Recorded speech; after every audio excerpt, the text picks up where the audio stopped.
Hello दोस्तों, नमस्कार। स्वागत है आपका बीपीएससी जंक्शन पे। तो आज देखेंगे जीके का मोस्ट इम्पॉर्टेंट 50 क्वेश्चन जो इस श्रृंखला का सेट नंबर 8 होगा। इससे पहले 1 से लेकर 7 तक आप लोग को बता चुके हैं। जो लोग वो वीडियो नहीं देखे हैं वो जाके प्ले लिस्ट में हम वीडियो का लिंक मैं आपको डाल देंगे डिस्क्रिप्शन में, आप लोग वहाँ से जाकर देख सकते हैं, या तो प्ले लिस्ट में आपको सारा वीडियो अवेलेबल हो जाएगा, वहाँ से भी आप लोग वहाँ से देख सकते हैं।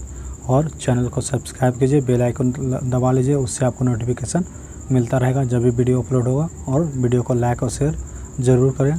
चलिए इससे आज का फर्स्ट क्वेश्चन स्टार्ट करते हैं जो श्रृंखला का 8 नंबर है। देखिए क्वेश्चन ऑफ फर्स्ट है कि 1857 ईस्वी के संग्राम में लखनऊ में हुए विद्रोह का नेतृत्व बेगम हजरत महल ने किया, लेकिन इसको दबाने वाला अंग्रेज़ कौन था। लखनऊ से देखिए इसमें 2-3 क्वेश्चन हो गया कि 1857 का जो लखनऊ में हुआ था उसका विद्रोह का नेतृत्व किसने किया था, तो बेगम हजरत महल ने की थी, लेकिन इसको दबाने वाला अंग्रेज़ कौन था। तो ये था ऑप्शन है मेजर नील, मेजर कैम्पबेल, विसेंट आयर या निकोलसन। तो इसको जो दबाने वाला अंग्रेज़ था वो था मेजर कैम्पबेल। तो इसका answer option B will right answer हो जाएगा।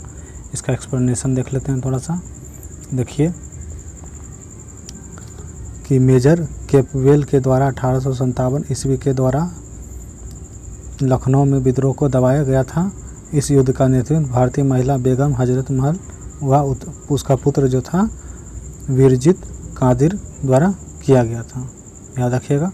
क्वेश्चन सेकेंड की ओर चलते हैं।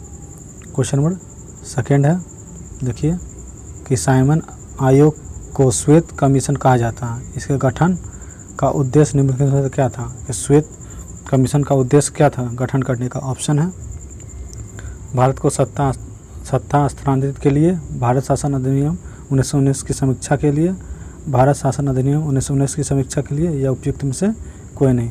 तो देखिए ये इसका 1919 वाला जो भारतीय शासन अधिनियम है उसकी समीक्षा के लिए ये गठन किया गया था। तो इसका राइट आंसर ऑप्शन बी वाला हो जाएगा। एक्सप्लेनेशन देखिए इसका। देखिए साइमन आयोग का गठन 1917 में हुआ था। इसके उद्देश्य में भारत शासन अधिनियम 1919 की समीक्षा शामिल था, याद रखिएगा। क्वेश्चन नंबर थर्ड की ओर चलते हैं। क्वेश्चन नंबर थर्ड है कि भारतीय तिरंगे को सर्वप्रथम किसके द्वारा फहराया गया था। तो भारत का तिरंगा था उसको सर्वप्रथम किसने फहराया था।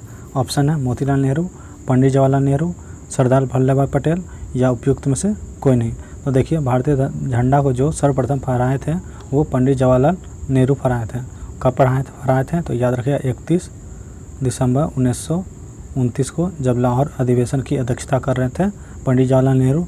और कहाँ फहराए थे तो 12 बजे रात में रावी नदी के तट पे फहराए थे। ये इतना पॉइंट आप लोग ध्यान में रखिएगा। तो इसका राइट आंसर ऑप्शन बी हो जाएगा, पंडित जवाहरलाल नेहरू। इसका एक्सप्लेनेशन देखिए यहाँ दिया हुआ कि पंडित जवाहरलाल नेहरू द्वारा सर्वप्रथम 31 दिसंबर 1929 को रात 12 बजे रावी नदी के तट पे लाहौर में भारतीय तिरंगे को फहराया गया था, क्योंकि 1929 में जो लाहौर अधिवेशन चल रहा था उसकी अध्यक्षता भी कर रहे थे पंडित जवाहरलाल नेहरू। इन्होंने ही सर्वप्रथम झंडा को फहराया था। क्वेश्चन नंबर 4 की ओर चलते हैं। क्वेश्चन नंबर 4 है, देखिए कि गांधी जी ने 1932 में उपवास प्राधान्यता किस लिए किया था। तो 1932 में जो क्यों किए थे। ऑप्शन है कांग्रेस और मुस्लिम लीग में मत विभिन्नता थी। ऑप्शन सेकंड है गोलमेज सम्मेलन भारतीय आकांक्षाओं को पूरा करने में सफल रही। ऑप्शन थर्ड है रेमजे मैकडोनाल्ड के द्वारा लगाए गए सांप्रदायिक अधिनियम के कारण। ऑप्शन डी है उपयुक्त में से कोई नहीं। तो जो इसका आंसर हो जाएगा आपका 1932 वाला जो गांधी जी ने उपवास किया था ये था रेमजे मैकडोनाल्ड के द्वारा लगाए गए सांप्रदायिक अधिनिर्णय के कारण। तो इसका राइट आंसर ऑप्शन सी वाला हो जाएगा। क्वेश्चन नंबर 4 की ओर 5 इसका एक्सप्लेनेशन देख लेते हैं पहले। देखिए इसका एक्सप्लेनेशन देखिए रेमजे मैकडोनाल्ड के द्वारा कम्युनिस्ट अवार्ड की घोषणा की गई। इसके उपरांत उपवास की समाप्ति पूना समझौते में के साथ हुआ था, जो महात्मा गांधी और भीमराव अम्बेडकर के बीच हुआ था। ये भी याद रखिएगा। क्वेश्चन नंबर 5 की ओर चलते हैं। क्वेश्चन नंबर 5 है कि ऋग्वेद में 9वें मंडल का संबंध किस देवता से है। तो ऋग्वेद का जो 9वां मंडल है वो किस देवता से है। ऑप्शन है अग्नि, वरुण, इंद्र, सोम। तो जो 9वें मंडल है वो सोम मंडल से रिलेटेड है। तो इसका आंसर ऑप्शन डी वाला राइट आंसर हो जाएगा सोम। एक्सप्लेनेशन देखिए इसका, देखिए सोम को पेय पदार्थ का देवता भी कहा जाता है, याद रखिएगा, जो कि ऋग्वेद के 9वें मंडल में वर्णित है सोम, याद रखिएगा। क्वेश्चन नंबर 6 की ओर चलते हैं। क्वेश्चन नंबर 6 है, देखिए निम्नलिखित में से कौन प्रथम बौद्ध संगति के अध्यक्ष थे। यहाँ याद रखिएगा, अध्यक्ष पूछ रहा है, इसका शासनकाल नहीं पूछ रहा, सिर्फ अध्यक्ष पूछ रहा था बौद्ध संगति का जो प्रथम हुआ था। तो इसके जो प्रथम अध्यक्ष थे वो थे महाकश्यप। तो इसका राइट आंसर ऑप्शन सी हो जाएगा। अगर बात करेंगे इसके अध्यक्षता का, ये इसके जब प्रथम बौद्ध संगति हो रहा था उस टाइम किसका शासनकाल चल रहा था, तो अजातशत्रु का शासनकाल चल रहा था। तो इसका राइट आंसर ऑप्शन सी हो जाएगा, याद रखिएगा। टोटल 4 संगति हुआ था, फर्स्ट, सेकेंड, थर्ड और फोर्थ। जो फर्स्ट वाला हुआ था वो आपका हुआ था, ये वाला फर्स्ट तो बता दिए थे। तो वो फर्स्ट संगति जो महाकश्यप के शासनकाल में ये अध्यक्षता कर रहे थे, और उसका शासनकाल किसका चला था अजातशत्रु का। और जो बौद्ध संगति हुआ था प्रथम, वो आपका राजगीर में हुआ था, याद रखिएगा, ठीक है, राजगीर में, ठीक है। और सेकेंड वाला हुआ था वैशाली में, ठीक है, वैशाली में। और जो थर्ड वाला हुआ था वो आपका पाटलिपुत्रा में हुआ था, ठीक है, पाटलिपुत्रा में, मतलब पटना में, पहले पाटलिपुत्रा कहा जाता था। और जो चौथा हुआ था वो आपका कुंडलवर कश्मीर में हुआ था। ये चारों पॉइंट आप लोग याद रखिएगा। बात कर लेते हैं कि फर्स्ट किसके शासनकाल में, तो ये अजातशत्रु के शासनकाल में। सेकेंड किसके शासनकाल में, तो कालासो के शासनकाल में, कालासो। थर्ड बात कर लेते हैं किसके शासनकाल में, तो वो हुआ था अशोक के शासनकाल में, ठीक है। और जो चौथा हुआ था जो कश्मीर वाला हुआ था वो कनिष्क के शासनकाल में हुआ था, ठीक है। तो इतना पॉइंट आप लोग याद रखिएगा।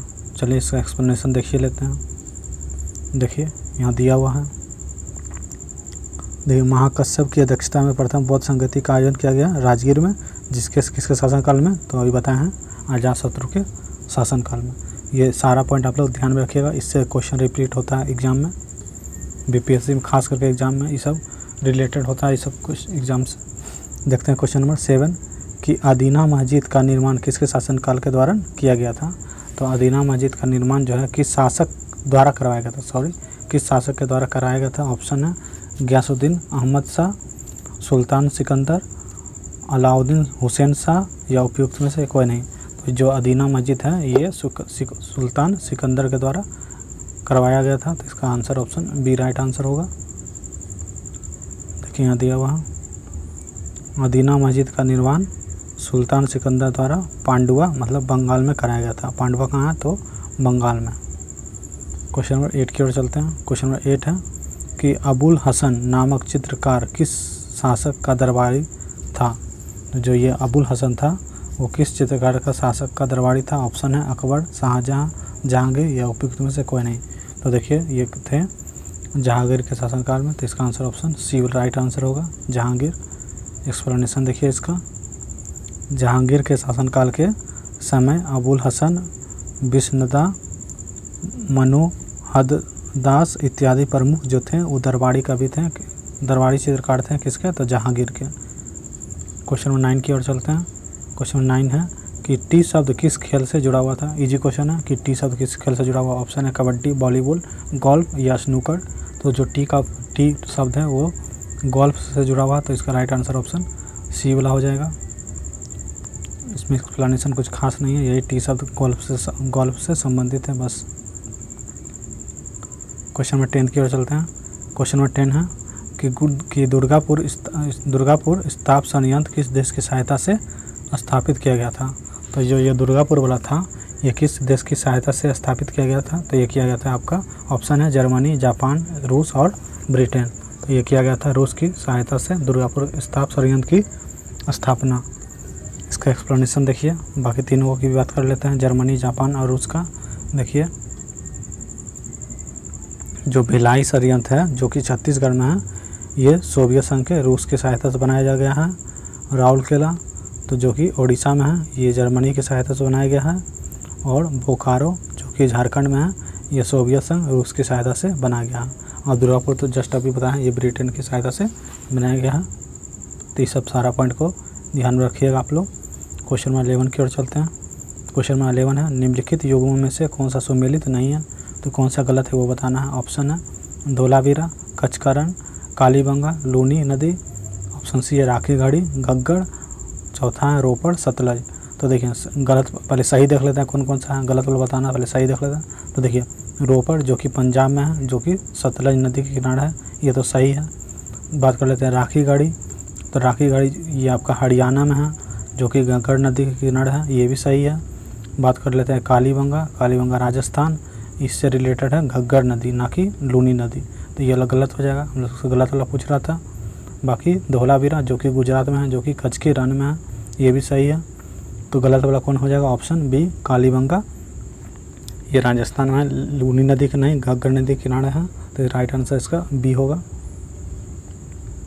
देखिए यहाँ एक्सप्लेनेशन दिया हुआ है कि कालीबंगा घग्गड़ नदी के किनारे राजस्थान में स्थित है, रोपड़ पंजाब जो सतलज नदी के किनारे है बता दिए, धोलावीरा जो गुजरात में है, कच्छ के रण में, राखी घाटी अभी बताएं हरियाणा में है, जो कि घग्गड़ नदी के किनारे है।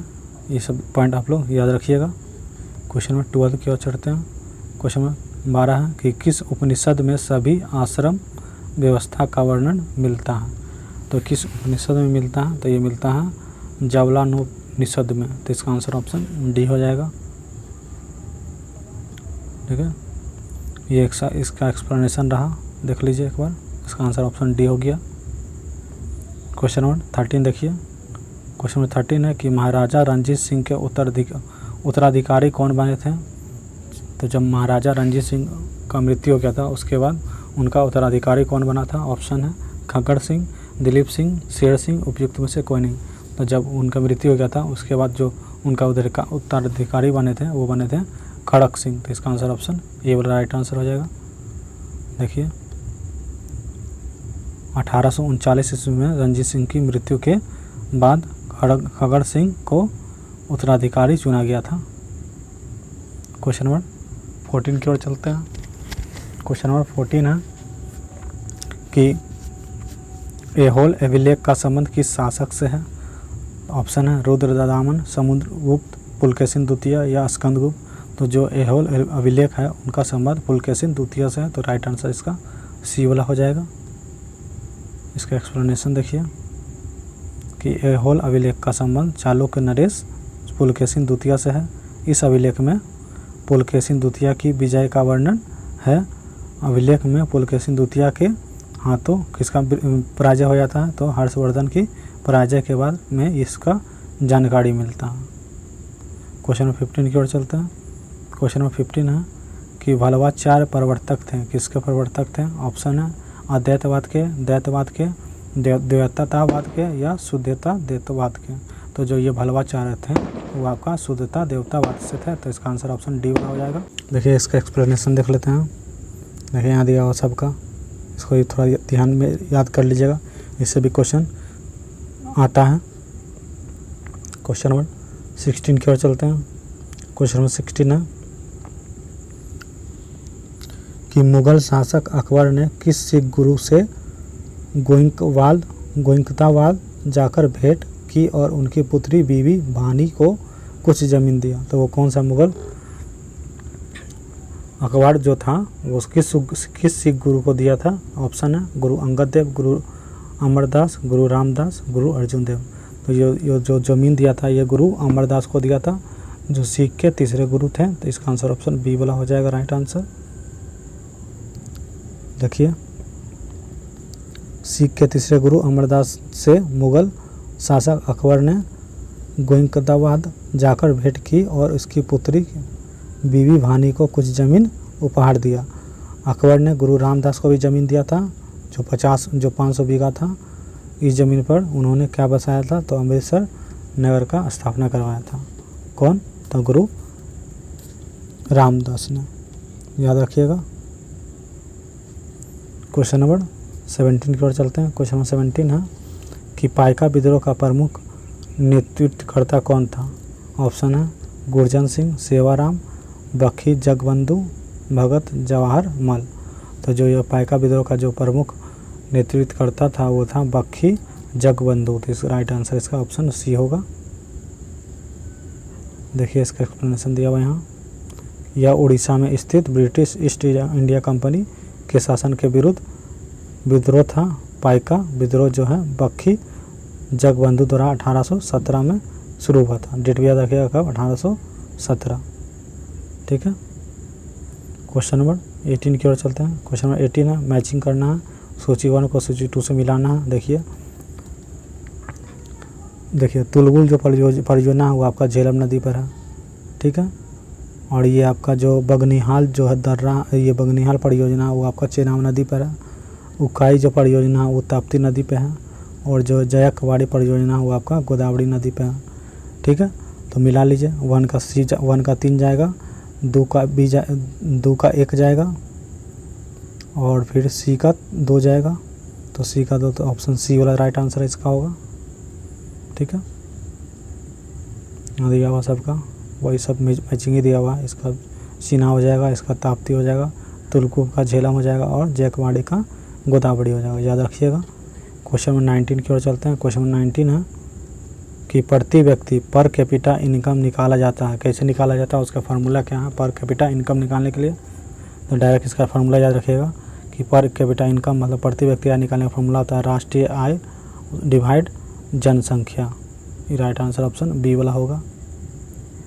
यहाँ भी वही एक्सप्लेनेशन भी कुछ खास नहीं है, बस यही है कि किसी देश की राष्ट्रीय आय को उसकी जनसंख्या से भाग देने पर जो भागफल आता है उसको क्या बोलते हैं? प्रति व्यक्ति आय बोलते हैं, पर कैपिटा इनकम बोलते हैं। ये बात याद रखिएगा। क्वेश्चन नंबर 20 की ओर चलते हैं। क्वेश्चन नंबर 20 है कि दिन रात जिस कारण होता है वह है, ऑप्शन है भू परिभ्रमण, पृथ्वी की अक्षीय झुकाव या चंद्रमा का परिक्रमण। तो जो यह दिन रात होता है वो भू परिभ्रमण के कारण होता है। तो राइट आंसर इसका ऑप्शन बी होगा।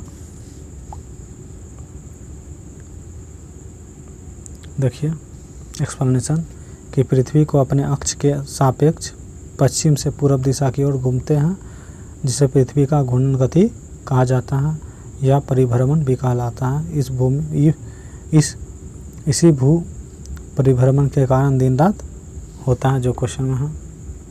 क्वेश्चन नंबर 21 की ओर चलते हैं। क्वेश्चन नंबर 21 है कि दक्षिण भारत की सबसे ऊंची चोटी जो है अन्यमुंदी किस पहाड़ी पर स्थित है? ऑप्शन है नीलगिरी पहाड़ी, फिर है सेकेंड ऑप्शन है इलायची की पहाड़ी, थर्ड ऑप्शन है अन्नायमलाई की पहाड़ी, फोर्थ ऑप्शन है पलानी की पहाड़ी। तो ये जो सबसे ऊंची है जो दक्षिण भारत की है वो सबसे ऊंची जो है वो अन्नायमलाई की पहाड़ी है। तो इसका आंसर ऑप्शन सी वाला राइट आंसर हो जाएगा।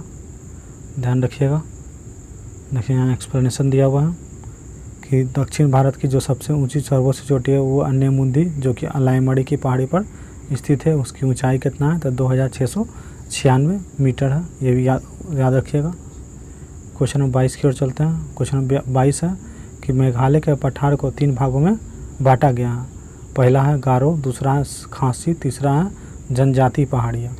इस विभाजन का आधार क्या है? ये किस आधार पर बांटा गया है? ऑप्शन है वनस्पतियों के आधार पर, वर्षा के आधार पर, स्थलकृत विभिन्नता के आधार पर या जनजातीय के आधार पर। तो इसको जो बांटा गया है वो जनजातीय के आधार पर बांटा गया। तो राइट आंसर इसका डी वाला हो जाएगा। इसके बाद इसका एक्सप्लेनेशन देख लेते हैं कि मेघालय पठार पर निवास करने वाली जनजाति जो है उसका नाम जनजातीय के आधार पर बांटा गया है, जिनको बोलते हैं गारो, खासी और जनजाति पहाड़ी। याद रखिएगा। क्वेश्चन नंबर 23 की ओर चलते हैं। क्वेश्चन नंबर 23 है कि ग्रीष्म ऋतु में पूर्वी भारत में चलने वाली तीव्र एवं आर्द्र हवाओं को पश्चिम बंगाल में किस नाम से जाना जाता है? तो इसको जाना जाता है काल बैसाखी के नाम से। तो राइट आंसर इसका बी वाला होगा। देखिए यहाँ एक्सप्लेनेशन दिया हुआ है, देख लीजिए। क्वेश्चन नंबर 24 की ओर चलते हैं। क्वेश्चन नंबर 24 है कि केरल से लगे तटीय भाग को किस नाम से जाना जाता है? ऑप्शन है कोरोमंडल तट, मालाबार तट, केरला तट या कोकण तट।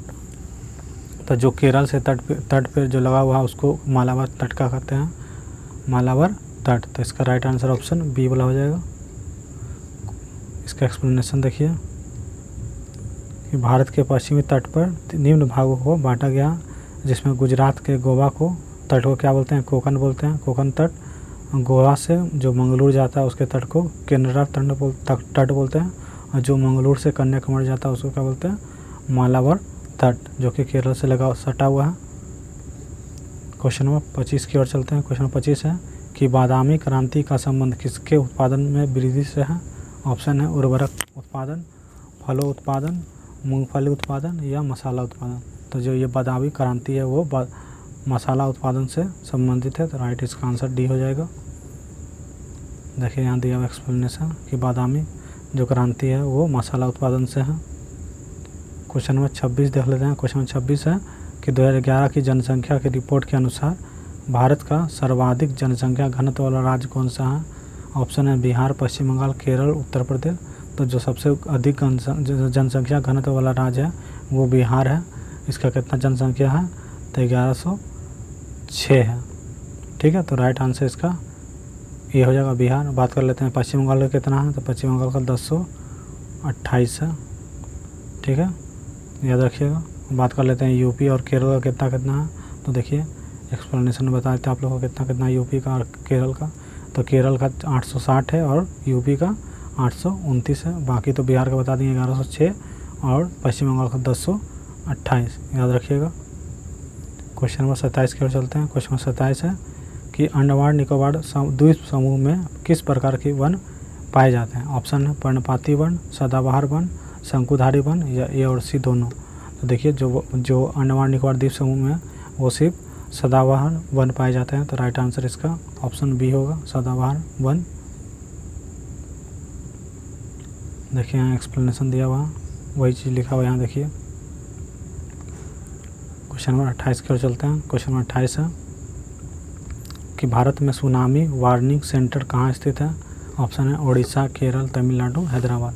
तो जो ये सुनामी वार्निंग सेंटर है वो आपका हैदराबाद में स्थित है, राइट आंसर डी हो जाएगा, हैदराबाद। देखिए यहाँ दिया हुआ है इसका एक्सप्लेनेशन कि भारतीय सुनामी अग्रिम चेतावनी केंद्र हैदराबाद में स्थित है। यह कब से कार्यरत है, तो 2007 से ये कार्यरत है। क्वेश्चन नंबर 29 की ओर चलते हैं। क्वेश्चन 29 है यदि लोकसभा में बजट पारित नहीं होता है तो क्या हो जाता है। अगर लोकसभा में बजट पेश नहीं होगा तो राइट आंसर इसका ऑप्शन डी होगा कि सरकार को इस्तीफा देना होगा, तो राइट आंसर इसका ऑप्शन डी होगा। क्वेश्चन नंबर 30 की ओर चलते हैं। क्वेश्चन नंबर 30 है कि यदि लोकसभा में इसका एक्सप्लेनेशन है, यदि लोकसभा में बजट पारित ना होता तो सरकार को इस्तीफा देना होगा, यही चीज़ है इसमें भी। क्वेश्चन नंबर 30 की ओर चलते हैं। क्वेश्चन नंबर 30 है कि नई अखिल भारतीय सेवाएं को सृजन करने के लिए राज्यसभा में उपस्थित तथा मतदान देने वाले सदस्यों का कम से कम कितनी सीट होनी चाहिए। तो देखिए ऑप्शन इसका 1/3 है, 1/4 है, 2/3 है, 3/4 है। तो इसका राइट जो आंसर होगा ऑप्शन सी होगा, 2/3। यह देखिएगा, यहाँ देखिए वही चीज़ लिखा हुआ एक्सप्लेनेशन में, सेम चीज़, इसको देख लीजिए आप लोग। क्वेश्चन नंबर 31 की ओर चलते हैं। क्वेश्चन नंबर 31 है कि लोकसभा में गण पूर्ति या कोरम कुल सदस्य का कितना होता है। ऑप्शन है 1/6, 1/10, 1/12 या उपयुक्त में से कोई नहीं। तो जो गतिपूर्ण या कोरम को कुल सदस्य जो होता है वो होता है total 1/10, right answer option B होला हो जाएगा। देखिए लोकसभा की गण पूर्ति या कोरम कुल संख्या का 1/10 या तो 55 होता है, और राज्यसभा में कितना होता है, तो 25 सदस्य होता है कम से कम, याद रखिएगा। क्वेश्चन नंबर 32 की ओर चलते हैं। क्वेश्चन नंबर 32 है कि संसद के संयुक्त अधिवेशन के संबंध में कौन सा गलत है। सिर्फ गलत वाला बताना था। देखिए ऑप्शन संयुक्त अधिवेशन राष्ट्रपति बुलाता है, बिल्कुल सही है, गलत वाला बताना है। संयुक्त अधिवेशन की कार्यवाही लोकसभा के क्रिया प्रक्रिया जो नियम है उसके संचालित होता है, ये भी सही है। धन विधेयक और संविधान संशोधन विधेयक जो है पारित करने के लिए संयुक्त अधिवेशन बुलाया जाता है, नहीं, ये बिल्कुल गलत है, संयुक्त अधिवेशन नहीं बुलाया जाता है, तो गलत वाला बताना था, राइट आंसर ऑप्शन सी हो जाएगा इसका। देखिए यहाँ एक्सप्लेनेशन दिया हुआ है, देख लीजिए, सेम चीज़ लिखा हुआ है यहाँ भी। क्वेश्चन नंबर 33 देख लेते हैं। क्वेश्चन नंबर 33 है कि नियंत्रक एवं महालेखा परीक्षण केंद्र सरकार के लेखाओं का प्रतिवेदन राष्ट्रपति को देता है, जिसे वह संसद के दोनों सदनों के पटल पर रखते हैं। इसके उपरांत संसद के किस समिति द्वारा इसकी जांच की जाती है। ऑप्शन है प्राक्कलन समिति, लोक लेखा समिति, विशेषाधिकार समिति या विनियम समिति। जो इसका जांच जो करता है वो लोक लेखा समिति करता है, जिसमें टोटल 22 सदस्य होते हैं, जिसमें से लोकसभा के 15 होते हैं और राज्यसभा के 7 होते हैं। बात कर लेते हैं इसका आंसर, तो ऑप्शन बी हो गया लोक लेखा समिति। बात कर लेते हैं प्राक्कलन समिति, तो इसमें टोटल 30 सदस्य होते हैं, जो टोटल लोकसभा के सदस्य होते हैं। इसमें राज्यसभा के सदस्य एक भी नहीं होते हैं, याद रखिएगा। देखिए यहाँ दिया हुआ सेम चीज़ दिया हुआ कि 22 सदस्य होते हैं टोटल, जिसमें लोकसभा का 15, राज्यसभा का 7 सदस्य होते हैं। किसमें? तो लोक लेखा समिति में। प्राक्कलन समिति में 30 होते हैं। क्वेश्चन नंबर 34 देख लीजिए। भारत का संचित निधि पर भारतीय व्यय निम्नलिखित में से कौन सा नहीं है? तो देखिए ऑप्शन देख लेते हैं। राष्ट्रपति का वेतन एवं भत्ता ये है, सर्वोच्च न्यायालय के न्यायाधीशों का पेंशन ये भी है, उच्च न्यायालय के न्यायाधीशों का पेंशन ये भी है, लेकिन उच्च न्यायालय का जो वेतन मिलता है इससे नहीं मिलता। तो राइट आंसर ऑप्शन डी वाला हो जाएगा। मिलता किसको है, किससे है उच्च न्यायालय को वेतन? देखिए इनका जो वेतन मिलता है वो राज्य के समावेशित निधि से मिलता है, ये भी बात याद रखिएगा। क्वेश्चन नंबर 35 देख लीजिए कि किसी राज्य के विधान परिषद की संख्या उस राज्य के विधानसभा के सदस्यों की संख्या से अधिक नहीं हो सकती है। तो कितना अधिक नहीं हो सकती है? तो 1/3 से अधिक नहीं हो सकती है। राइट आंसर ऑप्शन बी वाला होगा। देखिए यहाँ एक्सप्लेनेशन दिया हुआ, 1/3 से अधिक नहीं हो सकती है या 40 से कम नहीं हो सकता। अंक में पूछेगा तो 40 से कम नहीं, और ऐसे पूछेगा तो 1/3 से अधिक नहीं।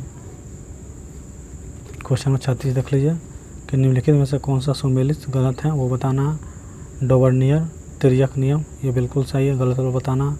न्यूलैंड अष्टक सिद्धांत दिए थे ये भी सही है। मोसले जो है आधुनिक आवर्त सारणी दिए थे ये भी सही है। और जो ये अपवर्जन का नियम है ये दिए थे पाउली ने, तो ये गलत हो जाएगा। तो इसका राइट आंसर ऑप्शन डी होगा। देखिए यहाँ एक्सप्लेनेशन दिया हुआ, पाउली जो दिया था वो अपवर्जन का सिद्धांत दिया था। इसका राइट आंसर ऑप्शन डी वाला हो जाएगा।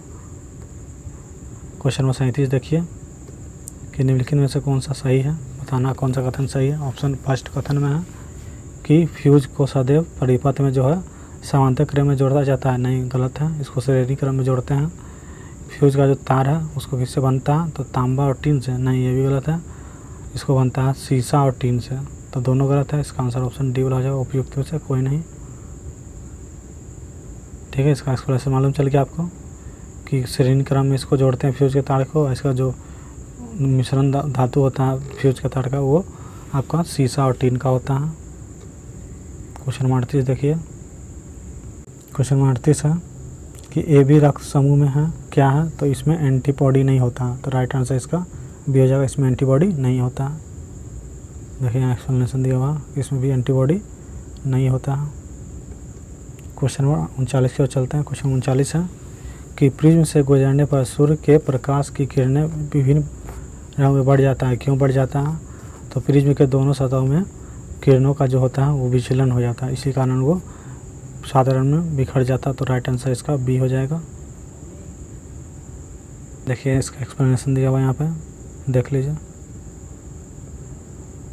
क्वेश्चन नंबर 40 की ओर चलते हैं। क्वेश्चन नंबर 40 है कि उत्प्लावन बल निर्भर करता है, तो किस पर निर्भर करता है? द्रव्यमान की गहराई पर, विस्थापन के घनत्व पर, विस्थापन के आयतन पर, या विस्थापन के भार पर। तो जो उसका निर्भर करता है वो विस्थापन के घनत्व पर निर्भर करता है। तो राइट आंसर इसका बी वाला हो जाएगा। ठीक है, यहाँ देखिए इसका एक्सप्लेनेशन दिया हुआ। क्वेश्चन नंबर 41 की ओर चलते हैं। क्वेश्चन नंबर 41 है कि निम्नलिखित में से कौन सा तत्व है जो सभी अम्लों में उपस्थित रहता है? तो कौन सा तत्व है? ऑप्शन है कार्बन, ऑक्सीजन, क्लोरीन, हाइड्रोजन। तो जो ये हाइड्रोजन है वो सभी अम्ल में उपस्थित होता है। राइट आंसर इसका डी वाला हो जाएगा। देखिए यहाँ एक्सप्लेनेशन दिया हुआ, देखिए। क्वेश्चन नंबर 42 की ओर चलते हैं। क्वेश्चन 42 है कि किस पदार्थ का उपचयन होता है यदि उसमें क्या क्या हो? तो देखिए ऑक्सीजन में वृद्धि होगा तो अपचयन होगा, और हाइड्रोजन में कमी होगा तब ये अपचयन होगा। तो इसका आंसर ऑप्शन ए और सी दोनों हो जाएगा, डी ऑप्शन होगा इसका आंसर। देखिए इसका एक्सप्लेनेशन यहाँ दिया हुआ। क्वेश्चन नंबर 43 की ओर चलते हैं। क्वेश्चन नंबर 43 है कि कि चोट लगने पर रक्त स्राव को रोकने एवं रक्त जमने में कौन सा तत्व सहायक होता है? तो ये आंसर हो जाएगा इसका थ्रोम्बोसाइट। राइट आंसर इसका डी हो जाएगा। देखिए यहाँ एक्सप्लेनेशन दिया हुआ, देख लीजिए। क्वेश्चन नंबर 44 देखते हैं। क्वेश्चन नंबर 44 है कि निम्न में से किस एक की एक समान बीमा नहीं होती है? तो जो ऑप्शन है उसमें से किसका जो समान बीमा नहीं होता है? तो देखिए घनत्व और विशिष्ट घनत्व का समान बीमा नहीं होता क्योंकि विशिष्ट घनत्व का कोई डायमेंशन होता ही नहीं है। तो राइट इसका आंसर इसका डी बी वाला हो जाएगा। गलत वाला पूछ रहा था। देखिए इसका एक्सप्लेनेशन, इसका कोई बीमा नहीं होता। क्वेश्चन नंबर 45 देख लेते हैं कि निम्नलिखित में से कौन सा पादप हार्मोन है? तो देखिए इंसुलिन तो नहीं होगा पादप हार्मोन, थायरोक्सिन भी नहीं होगा और एस्ट्रोजन भी नहीं होगा। तो ऑप्शन होगा कौन? तो ये होगा साइटोकाइनिन जो कि पादप हार्मोन है। तो राइट आंसर इसका ऑप्शन सी होगा। टोटल 5 पादप हार्मोन होता है जो कि यहाँ दिया हुआ है। ऑक्सिन, जिब्रेल्टियन, साइटोकाइटिन, इथालिन और एसबीसियन अम्ल। क्वेश्चन नंबर 46 की ओर चलते हैं। क्वेश्चन नंबर 46 है कि मोमबत्ती का जलना है क्या कौन सा परिवर्तन है मोमबत्ती जब जलता है? तो ऑप्शन दिया रासायनिक, भौतिक, ए बी या उपयुक्त में से कोई नहीं। तो देखिए ये दोनों परिवर्तन है, रासायनिक परिवर्तन भी है और भौतिक परिवर्तन भी है। तो राइट आंसर इसका सी होगा, ए और बी दोनों। देखिए यहाँ दिया हुआ एक्सप्लेनेशन। क्वेश्चन नंबर 47 की ओर चलते हैं। क्वेश्चन नंबर 47 है कि निम्नलिखित में से कौन यूकेरियोटिक कोशिका के संबंध में सही नहीं है? तो कौन सा संबंध नहीं है? तो देखिए इसमें केंद्रक नहीं होता है, बोला अनुपस्थित होता है, ये बात गलत है।